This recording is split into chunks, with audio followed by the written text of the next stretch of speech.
মানুষ ডাক দিয়ে বলে, আল্লাহ আমার উপরে নাজিল করেন, আমার উপরে রাখেন, আমি রাখতে পারবো গো আল্লাহ। তখন আল্লাহ তাআলা বলেন, ইন্নাহু কানা যালুমান জাহুলা, এরে জাহেল, এরে নিরক্ষর, এরে মূর্খ। আমার আল্লাহ তাআলা দুইটা শব্দ ব্যবহার করেছেন, ইন্নাহু কানা যালুমান জাহুলা। জালুম শব্দের অর্থ হলো অন্ধকার। তার মানে অন্ধকার কেন বলেছেন? তার মানে আক্ষরিক জ্ঞান যদি কোনো মানুষের না থাকে, ওই মানুষটা অন্ধকার। তার মানে জাহেল শব্দটাও ব্যবহার করেছেন। আমার আল্লাহ জাহেল শব্দ ব্যবহার করার কারণ কি? যে ব্যক্তি আক্ষরিক জ্ঞান অর্জন করে না তাকে জাহেল বা মূর্খ বলা হয়। এই জন্য আমার আল্লাহ বলেন, তোদের তো এই জ্ঞান নাই, এই কোরআন কেমনে ধারণ করবি? এই কোরআন আমি রাখতে চাইছিলাম আসমানের উপরে, আসমান পারে নাই। এই কোরআন নাজিল করতে চাইছিলাম জমিনের উপরে, জমিন পারে নাই। এই কোরআন আমি আল্লাহ নাজিল করতে চাইছিলাম পাহাড়ের উপরে, পাহাড়ও পারে নাই। এরে মানুষ তুই কেমনে পারবি, তুই কেমনে বললি? তখন আমার আল্লাহ তাআলা অবস্থার প্রেক্ষাপট অনুযায়ী ব্যবস্থা করেছেন। তাফসীরের মধ্যে অনেক লম্বা ঘটনা আসছে। আমার আল্লাহ তাআলা এই কোরআন কেন এত দীর্ঘ সময় নাজিল করলেন, 30 বছরে কেন নাজিল করলেন? অন্যান্য পয়গম্বরদের উপরে, দাউদ আলাইহিস সালামের উপরে যখন কিতাব নাজিল হইছে, পুরাটা বাইন্ডিং আকারে কিতাব নাজিল হইছে। ঈসা আলাইহিস সালামের উপরে যখন ইনজিল নাজিল হইছে, পুরা কিতাব আকারে নাজিল হইছে। কিন্তু আপনার আমার নবীর উপরে যখন আমার আল্লাহ এই কোরআন নাজিল করছে, পুরা কোরআন আকারে নাজিল করেন নাই। আমার আল্লাহ তাআলা আয়াত আয়াত, সূরা সূরা করে নাজিল করেছে। সুবহানাল্লাহ। 1 বছর আর 2 বছর না, 10 বছর আর 20 বছর না, 23 বছরে নাজিল করছে। সুবহানাল্লাহ। কয় বছরে? 23 বছর। আল্লাহ রাসূলুল্লাহ সাল্লাল্লাহু আলাইহি ওয়াসাল্লাম قال ألقي على النار 1000 سنة حتى احمرت। পয়গম্বর হাদিসের মধ্যে বলেন, হযরত আবু হুরায়রা রাদিয়াল্লাহু তাআলা আনহু হাদিসটা বর্ণনা করছেন। রাসূল বলেন, এই জাহান্নামের আগুন আল্লাহ তাআলা যে প্রজ্বলিত করেছেন, জ্বালাইছেন, 1000 বছর জ্বালাইছে। কয় হাজার বছর? 1000 বছর জ্বালানোর পরে জাহান্নামের আগুনের কালার হইছে লাল। কি কালার? লাল বর্ণ ধারণ করছে। তুম্মা উলকিদা আলাইহি 1000 সানাতিন হাত্তা আবায়াদ্দাত। অতঃপর আরো 1000 বছর জ্বালাইছেন। 1000 বছর জ্বালানোর পরে আগুনের কালার হইছে সাদা। তুম্মা উলকিদা আলাইহি 1000 সানাতিন হাত্তা আসওয়াদ্দাত ফাহিয়া সাওদাউম মুযলিমা। অতঃপর আরো 1000 বছর পরে আগুনের কালার হইছে গুড় কালো অন্ধকার। তাহলে মোট কয় হাজার বছর জ্বালাইছে? 1000 বছর জ্বালাইছে, আলো কালার হইছে লাল। আরো 1000 বছর জ্বালাইছে, কালার হইছে সাদা। আরো 1000 বছর জ্বালাইছে, জ্বালানোর পরে কালো গুটগুটে অন্ধকার। এরকম আগুন আল্লাহ তাআলা জাহান্নামে তৈরি করে রাখছেন। আর এই জাহান্নামের আগুনের ভিতরে, দুনিয়ার ভিতরে মাত্র আল্লাহ তাআলা 1 ভাগ, 70 ভাগের মধ্যে 1 ভাগ ছাড়ছে মাত্র দুনিয়ায়। কয় ভাগ? 1 ভাগ দিছে মাত্র দুনিয়ায়। আরো 69 ভাগ রয়ে গেছে কোথায়? জাহান্নামে। তাহলে 1 ভাগ আগুনের অবস্থা দেখেন। এই তো গত কিছুদিন আগে আমেরিকার ক্যালিফোর্নিয়ামের মধ্যে, লস অ্যাঞ্জেলেসের মধ্যে কি অবস্থা, পুরা সব সারখার। কথা ঠিক কিনা জোরে বলেন? তাহলে এটা হলো জাহান্নামের আগুনের 1 ভাগের 70 ভাগের 1 ভাগ। আরো দাহিকা শক্তির দিক দিয়া, জ্বলন্ত শক্তির দিক দিয়ে আরো 69 ভাগ আছে। তাহলে ওই জাহান্নামের আগুনে আপনার আমারে সারার সাথে সাথে পাড়ের যে ফেস্য আছে, ফেট্টা যেটাকে বলা হয় আর কি, বা চুলের মতো একটা চুল যদি আগুনের মধ্যে ধরেন, জ্বলতে কি দেরি লাগে না? অল্প সময় পুরে শেষ, ধরবার আগেই শেষ। তাহলে আপনারে আমারে আদম আলাইহিস সালামের বডি বানাইব, বডি 60 জিরাআন, 120 হাত। আদম আলাইহিস সালামের বডি কয় হাত? 120 হাত বডি বানাইব। ওই বডি বানাইয়া তারপরে আপনার আমাদের জাহান্নামের আগুনের মধ্যে দিব। জাহান্নামের আগুনে দেওয়ার সাথে সাথে ফুরুত করে জ্বলে শেষ। তার মানে মানুষের যে পলক ফালায়, চোখের যে পলক আমরা যে ফাঁকি মারি আর কি, পলক, প্রত্যেকটা পলকের মধ্যে 70,000 বার পরিবর্তন করব। নাউজুবিল্লাহ বলেন। তার মানে আপনার আমারে যে জাহান্নামের আগুনে ফালাইব, ফালানোর পরে আবার যে নতুন করে হিউম্যান স্ট্রাকচার বডি বানাইব, এই বডির মধ্যে আবার গোশত, চামড়া, হাড্ডি যা আছে সব কিছু আবার এই পলকের মধ্যে আল্লাহ 70,000 বার পরিবর্তন করব। আল্লাহু আকবার। ওই আগুন আল্লাহ তাআলা তৈরি করে রাখছে কাদের জন্য? নাফরমান বান্দাবান্দি যারা আছে তাদের জন্য, যারা নিয়ামত পাইছে, আল্লাহর নিয়ামত পাওয়ার পরে নিয়ামতের শুকরিয়া আদায় করে নাই। এই মাহফিল একটা নিয়ামত, এই মাহফিল একটা নিয়ামত। এই নিয়ামতের কদর আপনার আমার করা দরকার। যদি এই নিয়ামতের কদর আপনি আমি না করি, ময়দানে মাহশরে ধরা খাওয়া লাগবে, মালিকের কাছে জবাব দেওয়া লাগবে। এই কথা ঠিক কিনা? আমি আপনাদের সামনে যেহেতু তালিমুল কোরআন হাফিজিয়া মাদ্রাসা, এই মাদ্রাসার ছাত্রদের তলেবে ইলমের গুরুত্ব নিয়ে একটু আলোচনা করব, কোরআন শিক্ষার গুরুত্ব নিয়ে। আল্লাহ যদি তৌফিক দান করে সকলে বলি আমিন। এখানে একটা শব্দ আছে তালিমুল কোরআন। তালিম শব্দটা হলো শিক্ষা, কোরআন মানে আল কোরআন, কোরআনের শিক্ষা। হাফিজিয়া শব্দটা, হাফিজ শব্দটা হলো সংরক্ষণ করা, মাদ্রাসা মানে বিদ্যালয়। তার মানে তালিমুল কোরআন, কোরআন শিক্ষার, কোরআন সংরক্ষণের একটা বিদ্যালয় এখানে আছে, মাদ্রাসা আছে। আল্লাহ তাআলাই কোরআন পাঠাইছেন নবীজির উপরে। নবীজির বয়স ছিল 63 বছর। নবীজির বয়স যখন হয়েছে 40, তারপরে আল্লাহ তাআলা নবুয়াতি দান করছেন। আর এই নবুয়াতি দান করার পরে 23 বছর জিন্দিগি নবীজি দুনিয়াতে জীবন্ত ছিলেন। আর এই 23 বছর পর্যন্ত আল্লাহ তাআলা অবস্থার প্রেক্ষাপট অনুযায়ী ব্যবস্থা করেছেন আল কোরআন, আল্লাহ তাআলা নবীজির উপরে নাজিল করেছেন। আর এই কোরআন নাজিল করার সর্বপ্রথম আল্লাহ তাআলা যে সূরা নাজিল করছেন, সূরা আলাকের 5টি আয়াত। এই আয়াতের প্রথম আয়াতে আল্লাহ তাআলা বলেন ইকরা বিসমি রাব্বিকাল্লাযী খলাক। এই আয়াতের ব্যাখ্যা বিশ্লেষণ আপনারা অনেক শুনছেন, কিন্তু আমি আপনাদেরকে একটা বিষয় জানাইতে চাই, সেটা হলো ইকরা। ইকরা শব্দের অর্থ হলো পড়া। করা শব্দের অর্থ হলো কি? পড়া, তেলাওয়াত করা, বর্ণনা করা। আল্লাহ বলেন ইকরা বিসমি রাব্বিকাল্লাযী খলাক। ইকরা আপনি পড়ুন। ইসিম শব্দ অর্থ হলো নাম। রব্বুক মানে প্রভুর নামে, আপনার রবের নামে, আপনার প্রভুর নামে, আপনার প্রতিপালকের নামে আপনি পড়ুন। আল্লাযী খলাক, যিনি সৃষ্টি করছেন। আল্লাহ কি বলতেছেন? ও নবী আপনি পড়ুন আপনার রবের নামে, যিনি আপনাকে সৃষ্টি করছেন, যিনি সৃষ্টি করেছেন। আল্লাযী খলাক, খলাকুন শব্দ হলো সৃষ্টি করা। তার মানে মানুষ সৃষ্টি করছেন আল্লাহ তাআলা কিসের কারণে? আল্লাহর কালাম কোরআনে কারীম তেলাওয়াত করার জন্যে। এই আয়াত দিয়ে বোঝা যায়। তার মানে আল্লাহ বলছেন যিনি আপনাকে সৃষ্টি করেছেন, যিনি সৃষ্টি করেছেন তার নামে আপনি পড়ুন। তাহলে নামাজ ফরজ হওয়ার আগে এখনো পর্যন্ত নামাজের আয়াত নাজিল হয় নাই, হজের বিধান নাজিল হয় নাই, জাকাতের বিধান নাজিল হয় নাই। তার মানে কোনো বিধান নাজিল হওয়ার আগে সর্বপ্রথম বিধান আল্লাহ তাআলা নাজিল করছেন। তার মানে মুসলমানের জন্য, আল্লাহর বান্দাদের জন্য সেটা হলো কি? পড়া। তার মানে জ্ঞানের বিধান, জ্ঞান অর্জন করেন। আপনি আগে শিক্ষিত হন। মূর্খ মানুষের কোনো দাম নাই।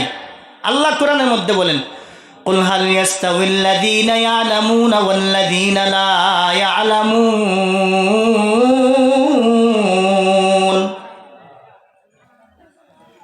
আমার আল্লাহ তাআলা বলেন নবী গো আপনি বলুন হাল ইয়াস্তাউিল্লাযীনা ইয়ালামুন। হাল মানে কি?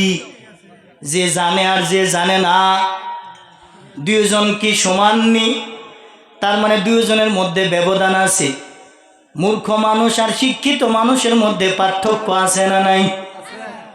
মূর্খ মানুষের দাম বেশি না শিক্ষিত মানুষের দাম বেশি? তাহলে এখানে আপনারা বলছেন শিক্ষিত মানুষের দাম বেশি। এখন শিক্ষা হলো দুই প্রকার, একটা হলো জাগতিক শিক্ষা, দুনিয়ার শিক্ষা, আর একটা হলো দ্বীনি শিক্ষা, ইলমে দ্বীন শিক্ষা, কোরআনের শিক্ষা। তাহলে আমার আল্লাহর কাছে কোন শিক্ষার দাম বেশি? দুনিয়ার শিক্ষার না দ্বীনি শিক্ষার? দ্বীনি শিক্ষার, কোরআনের শিক্ষার, ইলমে দ্বীন শিক্ষার দাম গুরুত্ব বেশি। সুবহানাল্লাহ বলেন। আমার আল্লাহ তাআলা এই জিনিসটাই বুঝাইতে চাই, বান্দা দুনিয়ার ভিতরে জ্ঞানী মানুষের কদর বেশি, মূল্যায়ন বেশি। আর এই জ্ঞানী মানুষের ভিতরে ইলমে দ্বীন যিনি শিক্ষা করেছেন, দ্বীনি ইলম যার ভিতরে আছে, কোরআনের জ্ঞান যার ভিতরে আছে, তার শিক্ষা, তার কদর বেশি। আপনারা মাস্টার সাহেবকে যেরকম মহাব্বত করেন, আলেমকে ওরকম মহাব্বত করেন না, তার চেয়ে বেশি করেন? একজন আলেমের কদর কম না বেশি? আলেমকে শ্রদ্ধা ভক্তি মাস্টারের চাইতে কম করেন না বেশি করেন? তার কারণ কোরআনকে মহাব্বত করার কারণে। কারণ এই আলেম কোরআন ইয়াদ করেছে, হেফজ করেছে, সংরক্ষণ করেছে।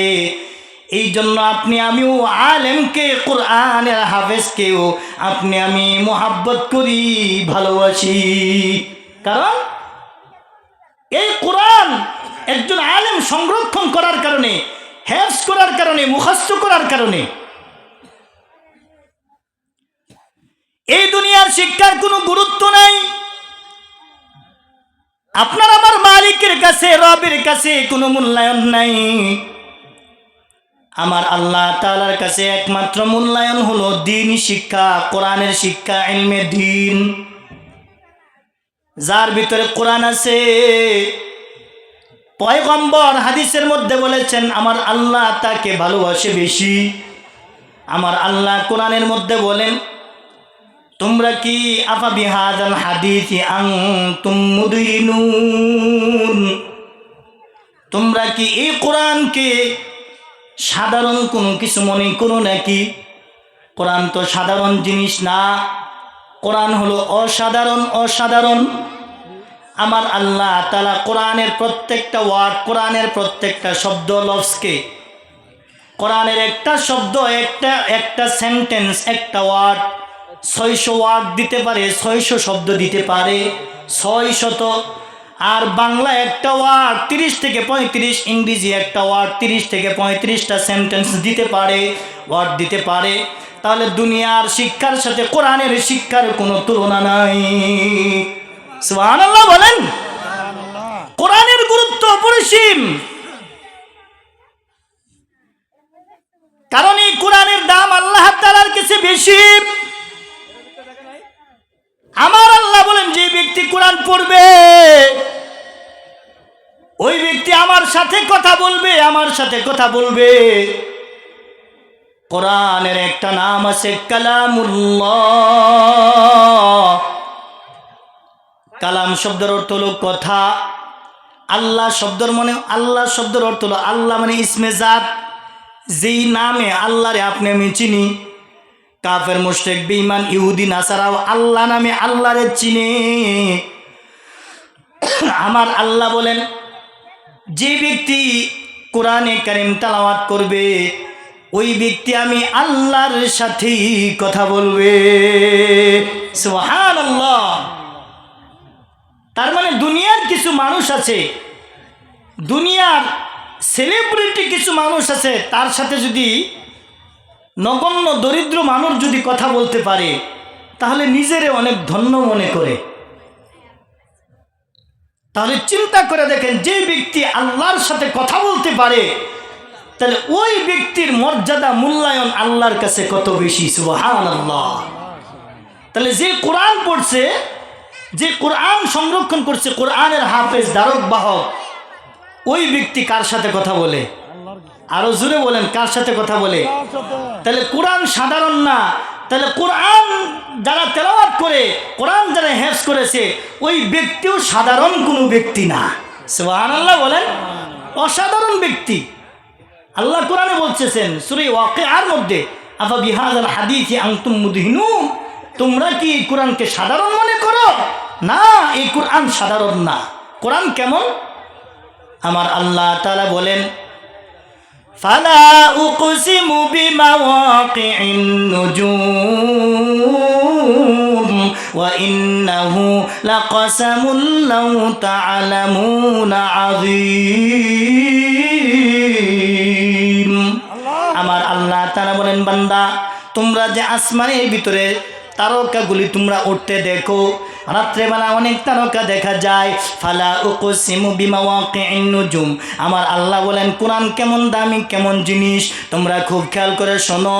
কোরআন সাধারণ না, কোরআন আমি আল্লাহ যত বড়, আমার আল্লাহর কালাম কোরআন তত বড়। সুবহানাল্লাহ, সুবহানাল্লাহ। আমার আল্লাহ তাআলা বলেন, বান্দারে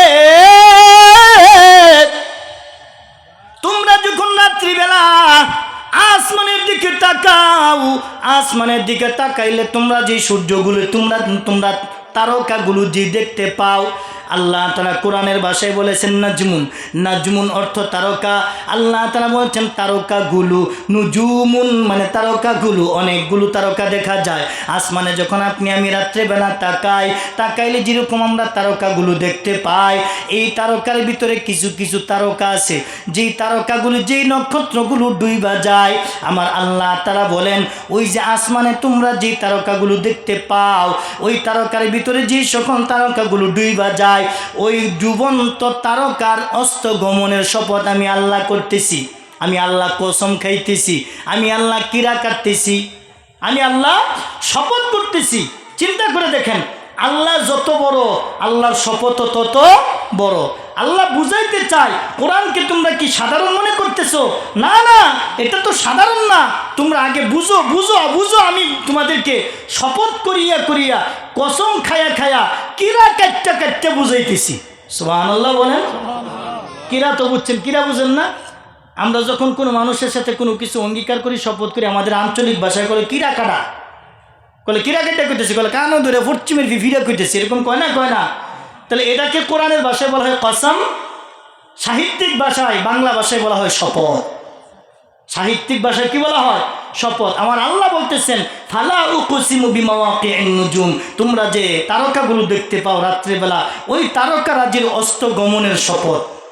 ওয়া ইন্নাহু লাকাসামুন লাউ তা'লামুনা আযীম, নিশ্চয়ই এই শপথ অনেক বড় একটা শপথ, মহা শপথ। সুবহানাল্লাহ বলেন। আল্লাহ আজিম শব্দ কিছু কিছু জায়গায় ব্যবহার করেছেন, যেমন কোরআনের ক্ষেত্রে আল্লাহ বলেছেন আজিম। আল্লাহ বলছেন যে আমি যে শপথ করতেছি, এই শপথটা, শপথের ভিতরে, কসমের ভিতরে অনেক বড় একটা শপথ, কসম। তার মানে ব্যক্তি যেরকম তার জিনিসের মূল্যায়ন ওরকম। যেমন ব্যবসায়ী, একজন ব্যবসায়ী যখন আরেকজন ব্যবসায়ীর সাথে বা আরেকজন মানুষের সাথে যখন শপথ করে, বসেন বসেন, যে যেখানে আসতেছে বসুক ওইখানে। যখন কোনো মানুষ একজন ব্যবসায়ীকে বিশ্বাস করে না আরেকজন ব্যবসায়ী, তখন কি কয়, ভাই তুমি যদি আমার কথা বিশ্বাস না করো, আমি আমার ক্যাশ বাক্সটা শেয়ার কইলাম, তখন কি কয়? কারণ ক্যাশ বাক্সটা তার কাছে পবিত্র, আর ক্যাশ বাক্সটা তার দোকানের মধ্যে সবচেয়ে দামি। এরকম শপথ করে না, করে না? অনেক মা বোন আছে, যখন মানুষের সাথে ঝগড়া ফাসাদ হয়, তখন যখন কোনো কিছু আর না বুঝাইতে পারে, কলে আমি আমার সন্তানের মাথাটা শুয়ে কইলাম, কয় না, কয় না? এরকম শপথ করে না, করে না? আল্লাহ কইতেছে বান্দারে, আমি এই যে তারকাগুলো ডুববে যাইতেছে, ওই ডুবন্ত তারকারাজির অস্ত গমনের শপথ তোমরা যদি বুঝো, আমি এই শপথটা, এই কিরাটা যে কাটতেছি, কসমটা খাইতেছি, অনেক বড় একটা কসম, অনেক বড়, মহা বড় একটা শপথ করতেছি। আল্লাহ এই শপথ করে বুঝায় ইন্নাহু লাকুরআনুন কারীম, নিশ্চয়ই কোরআন হলো সম্মানিত একটা কিতাব। সুবহানাল্লাহ বলে। আল্লাহ শপথ খায় বুঝাইতে চায়, কোরআনের গুরুত্ব বুঝাইতেছে, যে তোমরা কি কোরআনটাকে সাধারণ মনে করতেছো? যে তারকা এই পৃথিবীর চাইতে কোটি কোটি গুণে বড়, ওই তারকার শপথ করে আমি তোমাদেরকে বুঝাইতেছি, যে তারকা ডুববা যায়, উঠতেছে আবার ডুবে, ওই তারকার শপথ করে আমি বলতেছি যে এই কোরআনটা অনেক বড় একটা কোরআন, অনেক দামি একটা কোরআন। সুবহানাল্লাহ বলেন। কেমন বড়, কেমন দামি! আল্লাহ তাআলা যখন মানুষের উপরে এই কোরআন নাজিল করে, এই মানুষের উপরে কোরআন নাজিল করার আগে আল্লাহ তাআলা আসমানকে বলছিলেন, আল্লাহ তাআলা পাহাড়কে বলছিলেন, আল্লাহ তাআলা সর্বশেষ মানুষকে দিয়েছেন যে কোরআনকে তুমি নিবা কিনা, তোমাদেরকে আমি একটা উপহার, উপঢৌকন, হাদিয়া তোমাদের কাছে একটা জিনিস রাখতে চাই। তখন সবাই না করছে। সবাই কি করছে? না করছে যে আমরা পারবো না, অপারগতা স্বীকার করছে। আল্লাহ তাআলা বলেন ইন্না আরাদনাল আমানাতা আলাস সামাওয়াতি ওয়াল আরদি ওয়াল জিবালি ফাআবাইনা আন ইয়াহমিলনাহা ওয়া আশফাকনা মিনহা ওয়া হামালাহাল ইনসান ইন্নাহু কানা যালুমান জাহুলা। আমার আল্লাহ তাআলা যখন ইন্না আরাদনাল আমানাত, এই আমানত বলতে অনেক আমানত বুঝাইছেন। এই কোরআনও একটা আমানত হতে পারে। আমার আল্লাহ তাআলা বললেন আমি যখন আরজ করলাম, আমি যখন আরজি পেশ করলাম, আমি যখন বললাম আসমানকে, যখন বললাম আমি তোমার কাছে একটা জিনিস আমানত রাখতে চাই, আমি তোমার কাছে একটা জিনিস দিতে চাই। আসমান প্রশ্ন করছিলেন মালিক কি জিনিসটা আপনি আমাদেরকে দিতে চান? তখন আল্লাহ তাআলা বললেন আমি তোমাদের কাছে কোরআন আমানত রাখতে চাই, কোরআনটা রাখতে চাই। তখন আসমান বলছিলেন না পারবো না। তখন আমার আল্লাহ তাআলা পাহাড়কে বলছিলেন আলাস সামাওয়াতি ওয়াল আরদ। 2 নাম্বার আল্লাহ তাআলা জমিনকে বললেন হে জমিন আমি তোমার কাছে আমার একটা আমানত রাখতে চাই। জমিনও বলল না পারবো না। 3 নাম্বার আমার আল্লাহ তাআলা বললেন পাহাড়কে যখন বললেন, পাহাড়ও বললেন না আমি পারবো না। পাহাড় শুধু এতটুকুই না, পাহাড় ডাক দিয়া বললেন লাউ আনজালনা হাযাল কুরআনা আলা জাবালিল লারাআইতাহু খাশিআন মুতাসাদ্দিআন মিন খাশিয়াতিল্লাহ। আল্লাহু আকবার। এই পাহাড় ডাক দিয়ে বলতেছি আল্লাহ আমার উপরে যদি এই কোরআন আমানত রাখেন তাহলে আমি পাহাড় গইলা শেষ হয়ে যাব। যে পাহাড় আমি আল্লাহ আমাকে আপনি বানাইছেন, এই মাটির পেরেক স্বরূপ, এই মাটির উপরে যদি আমি পাহাড় গইলা যাই তাহলে এই মাটির উপরে, পানির উপরে মাটি আপনি বানাইছেন, এই দুনিয়া থাকবে না, আর্দন থাকবে না, জমিন থাকবে না, মাটি থাকবে না। তাহলে এরকমভাবে পাহাড় বলছেন আমার দ্বারা যদি এই কোরআনের সাথে কোনো বেয়াদবি হয়ে যায়, আদবের যদি কোনো খেলাফ হয়ে যায় তাহলে আমি পাহাড় গইলা খইসা শেষ হয়ে যাব, আমার দ্বারা সম্ভব না, আমি কখনো পারবো না। এর ভিতরে মানুষ ডাক দিয়ে বলে ওয়া হামালাহাল ইনসান, মানুষ ডাক দিয়ে বলে আল্লাহ আমার উপরে নাজিল করেন, আমার উপরে রাখেন, আমি রাখতে পারবো গো আল্লাহ। তখন আল্লাহ তাআলা বলেন ইন্নাহু কানা যালুমান জাহুলা, এরে জাহেল, এরে নিরক্ষর, এরে মূর্খ। আমার আল্লাহ তাআলা 2টা শব্দ ব্যবহার করেছেন, ইন্নাহু কানা যালুমান জাহুলা। জালুম শব্দের অর্থ হলো অন্ধকার। তার মানে অন্ধকার কেন বলেছেন? তার মানে আক্ষরিক জ্ঞান যদি কোনো মানুষের না থাকে ওই মানুষটা অন্ধকার। তার মানে জাহেল শব্দটাও ব্যবহার করেছেন। আমার আল্লাহ জাহেল শব্দ ব্যবহার করার কারণ কি? যে ব্যক্তি আক্ষরিক জ্ঞান অর্জন করে না তাকে জাহেল বা মূর্খ বলা হয়। এই জন্য আমার আল্লাহ বলেন তোদের তো এই জ্ঞান নাই, এই কোরআন কেমনে ধারণ করবি?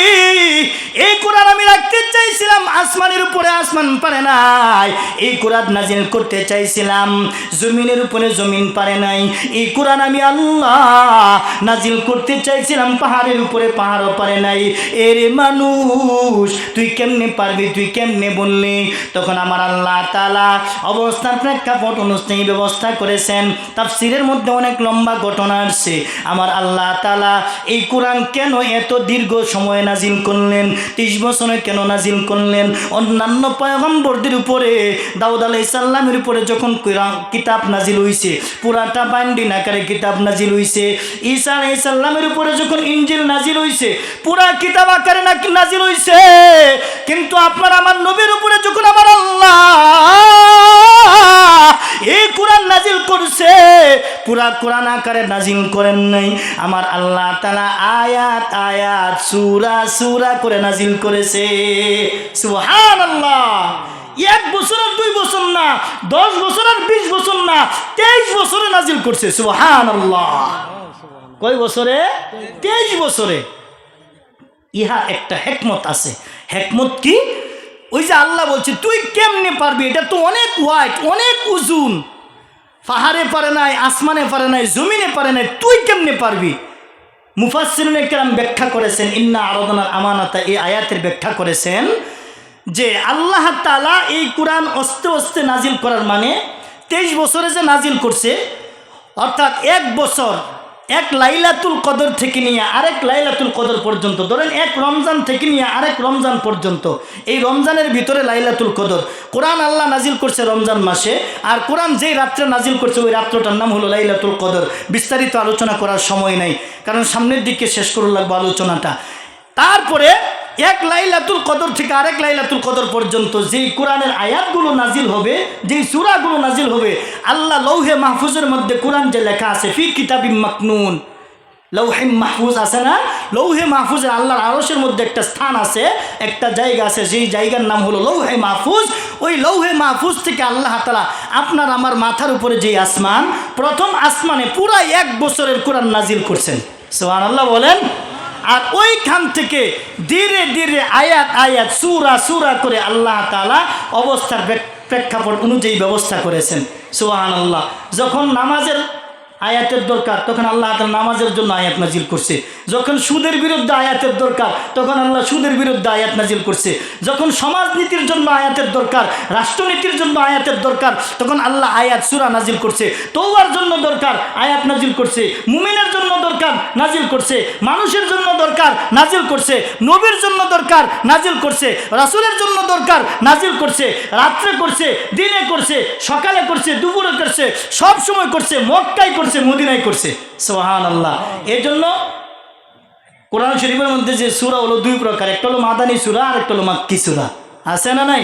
মক্কায়ও নাজিল করছে, মদিনায়ও নাজিল করছে। তার মানে রাসূল যেখানে যায় কোরআন সেখানে যায়, রাসূল যেখানে গেছে কোরআন ওইখানে আল্লাহ তাআলা নাজিল করছেন। সুবহানাল্লাহ। রাসূল যুদ্ধে গেছে, যুদ্ধের ময়দানে নাজিল হয়েছে, রাসূল নামাজে গেছে, নামাজের জন্য নাজিল হয়েছে, রাসূল বাইতুল মুকাদ্দাসের দিকে ফিরা নামাজ পড়ে ভাল লাগে না, আল্লাহ গো আমার কিবলাটা যদি আপনি খানায় কাবা বাইতুল্লাহর দিকে ফিরিয়ে দিতেন, এই দিক দিয়ে নামাজ পড়তেছে, 2 রাকাত নামাজ হয়েছে, 3য় রাকাতের মধ্যে আল্লাহ কয় আরে দিকে ফিরে নামাজ পড়ার দরকার নাই, খানায় কাবার দিকে ফিরে পড়েন। সুবহানাল্লাহ। তার মানে যখন যা প্রয়োজন, প্রয়োজনের আয়োজন করেছেন আল্লাহ। সুবহানাল্লাহ বলেন। অবস্থার প্রেক্ষাপট করেছেন, ব্যবস্থা করেছেন, এজন্য আয়াতে আয়াতে সূরা সূরা নাজিল করছেন। তার মানে আল্লাহ বলেন এটার তো ওয়াইট, অনেক ওজন। কেমন ওজন? যখন আল্লাহর রসুলের কাছে ওহী আসার ধরন হলো 8টা। কয়টা? ওহী আসার ধরন 8টা। এর ভিতরে একটা ধরন হলো সলসল, তার মানে ঘন্টা ধ্বনি, ঘন্টা বাজে না, ঘন্টা বেল বাজে যে, অর্থাৎ রেল স্টেশনের মধ্যে যখন গাড়ি আসে তখন বেলবাড়ি দেয় না, দেয় না, এরকম যখন, এটা বোঝানোর জন্য বলছি, এরকম না, আরও ভালো হইতে পারে আমার আল্লাহটা।